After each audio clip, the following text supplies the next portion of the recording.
morning. Thanks for joining us here on KXAN Live. I'm your anchor, Esmeralda Zamora, and on this chilly morning, we have our meteorologist, Kristen Curry, to talk all things cold, right? Yeah, there's no doubt about it. It is very obvious that it is frigid outside this morning, Esme.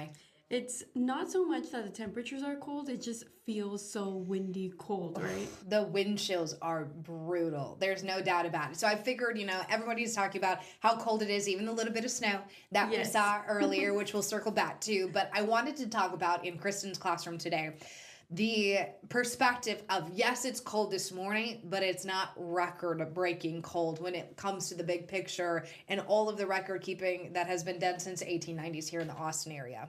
So when was that coldest day? Yeah, let's talk about it because as you can see, the current wind chills in the single digits, if not even below zero this morning, are cold. There's no doubt. I am not discounting the fact that you want that heavy coat this morning. Our air temperatures are in the 20s. But when we look back in history, going all the way back to the 1890s when it comes to records here in the Austin area, coldest temperature ever recorded in the city of Austin, 2 below zero. We did that in January of 1949. The last day of January, we had a temperature of 2 below at night. Only one other time have we seen a temperature below zero here in Austin. That was 1 below in 1899, February 12th. Now, if you look though, and I've got to give major props to our data guru, Christopher Adams. He's on staff here at KXAN. He's a former meteorologist as well. And he puts together these graphs and charts that I think are absolutely phenomenal when it comes to looking back in history at our extremes. So he put this together, and I wanted to highlight the fact that, of the top 5 to 8 coldest temperatures ever recorded, there was a couple of them that we actually reached in the 2021 storm 4 years ago, February 16th and February 15th. We recorded single-digit temperatures here in Austin. Wow. Breaking the daily low records and obviously cracking the top 10 for coldest we've ever recorded here in the city. So around the same time that we are right now experiencing this weather. Yes, exactly. Now, I will say today's low, it's a preliminary low of 20 degrees. That would tie the coldest temperature we've recorded so far this season. So it is definitely, daily record cold, but when we look at coldest of all time, we're nowhere close to that. That was 2 below back in 1949. But it kind of begs the question, what about, we look at months. Month, right? Coldest months, yeah. January, typically one of our coldest. But when we look back in history here, coldest month ever recorded was January of 1930. We averaged a temperature just over 39 degrees, which is insane to think about because this is taking into account the afternoon highs and the overnight lows. So between those afternoon and overnight temperatures, the average was 39, just barely beat out February of 1899. So our average temperature in the month of January is 52. So to think that we were more than 10 degrees colder than that is nuts. But as you can see, top 10, most of those coldest months on record have been January's and have been averaging between about 39 to 42 there. And most of them have been decades ago. I mean, the most recent coldest month on record we have for the top 10 was back in 1979. So we've definitely been going away from some of those long-term extremes. But boy, has it been cold. Now, how many freezes have we had? Or what is the most amount of freezes we've had in a year? Yeah, good question. Let me see if I can go back. Did I put that in here? I know I did. I think my 7-day caught up with me. Freezes. I can pull it up on the website. There we go. I was like, I know it's in here. I put it together this morning. Freezes. Most number of freezes ever for a winter season. So we consider winter, meteorologically speaking, December, January, February. But this would be, at any point during that winter time, 1898 to 99, we had 57, which is nuts. That's almost 2 months where that temperature got down to freezing at night. But now second would be 1924-25, where we had 52.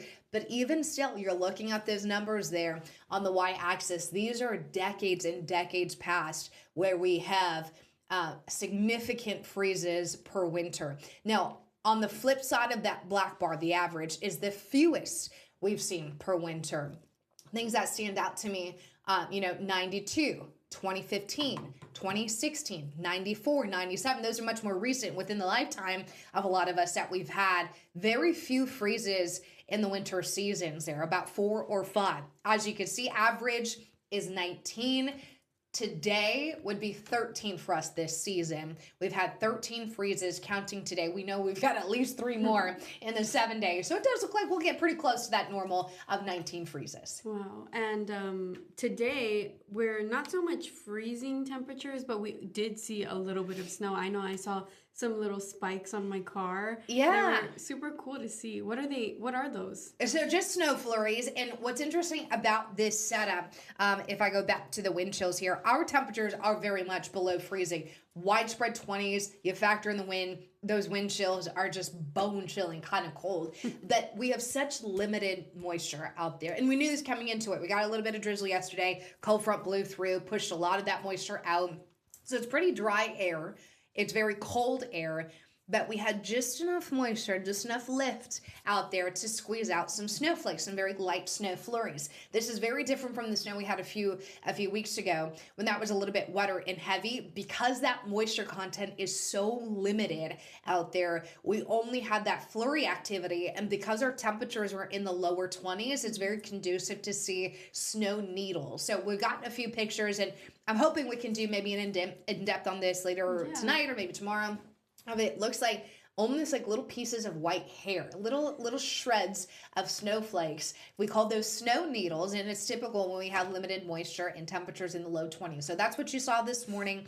Not anticipating anything in the way of significant impacts to roads. One, because there's so much wind out there still that it's just kind of blowing around those snow flurries. Nothing's really settling and sticking, just kind of creating these little mini snow drifts, if you will, out on the roads. But it was quite the sight to see, and it's interesting to see Mother Nature kind of overachieve and spit out a few snow flurries when we really weren't expecting that. Yeah, and I know that this cold weather is going to be sticking around for just a little bit.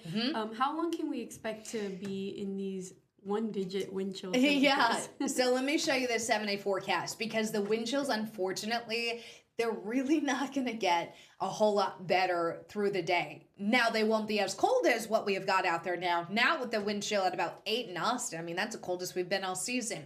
But the highs only in the 30s, and those gusty winds are still going to keep our wind chills this afternoon below freezing.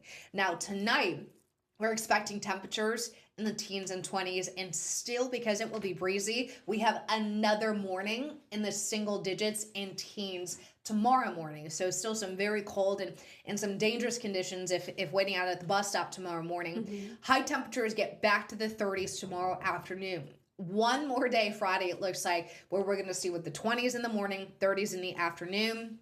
Saturday's kind of a transition day out of this cold weather and into a much milder and much more comfortable stretch getting into next week. But as I will also kind of put on the radar of people listening and watching, Friday into Saturday, I have included that chance of a wintry mix, and I'm just most concerned about that overnight lows. So those light blue boxes indicate the morning lows. Because we're going to get down below freezing Saturday morning, and we will have moisture to work with up above, it is possible we see some spots of freezing rain Friday night into Saturday morning. Now, once temperatures warm up Saturday afternoon, that'll convert fully to rain. There will be, it looks like, at least the potential for some wintry mix Friday night. Wow, this is a great example to show everyone that these temperatures are ever changing. Yeah. A couple of days ago, we were like, oh, it's just going to be a few wind chills. Now we have possibility for a wintry mix. And yeah, that's a good point. You know, this air mass that came in with that cold front yesterday trended even colder than what we were initially thinking. So I've actually dropped your temperatures today, tomorrow, and Thursday compared to what we were initially thinking. Because if the colder air is coming in even colder, then yeah, I think that's going to have a little bit of a domino here on our forecast. And you know, that's why we show up every day and not just Mondays. The forecast changes. So I have made that adjustment, keeping our highs in the 30s through Friday, overnight lows below freezing for at least the next 3 nights. Eventually, we'll get back to the sunshine in some warmer temperatures, and in typical Texas fashion, as you can see, we're closing in on the 80-degree mark next Tuesday. Well, that's awesome. I love to feel this wintry weather like come in every few weeks, but not stick around for too long, because I don't think I can handle it. And it's interesting because February has thrown so many curveballs at us in recent years. You know, we've had some of the biggest storms. We had the ice storm in 23, the big winter storm of 21, both in February. And it was interesting to see this little piece of the polar vortex, you know, get shoved south and bring our temperature so low. Looking forward, I haven't seen anything that indicates that this would be repeated. I think for the next 6 to 7 days and thereafter, we're going to be looking at 60s and 70s and should be transitioning out of the cold weather into, unfortunately, more of a severe weather pattern. March typically kicks that off for us here in Central Texas, but you know, it's still winter. It's never unexpected to see freezing temperatures here in Austin, but the flurries were interesting because we already checked off our one snow day for the season. Yeah. To have a little bit of flurry activity this morning, I think was just kind of a nice treat. And these flurries don't really stick to the ground, so it's different from what we got last time. Exactly. You know, on air, I said this morning, this kind of snow, because it's so light, we're so cold, so dry, so windy. I call it the snow globe effect because everything's kind of blowing around. These snowflakes aren't settling. It just kind of looks like you're standing in a snow globe because all the flurries are around, but nothing's actually falling and making it and sticking. So it is nice. No road impacts, no major issues there. But I think it kind of caught a few people off guard thinking, whoa, look at some of that snow. Yeah. But it just won't amount to anything. I think a snowman might be a little bit of a stretch this time around. Maybe a tiny snowman. Teeny little guy, yeah. And I will not put it past kids. We didn't get very much snow, you know, less than an inch a few weeks ago. And we had so many people have enough snow to make a snowman even with less than an inch of snow. Yeah. So I will never underestimate Texans when it comes to snowfall here. We're very creative. Yes. Well, I do want to share your article that you published today, and it's titled, How Cold is Cold for Austin?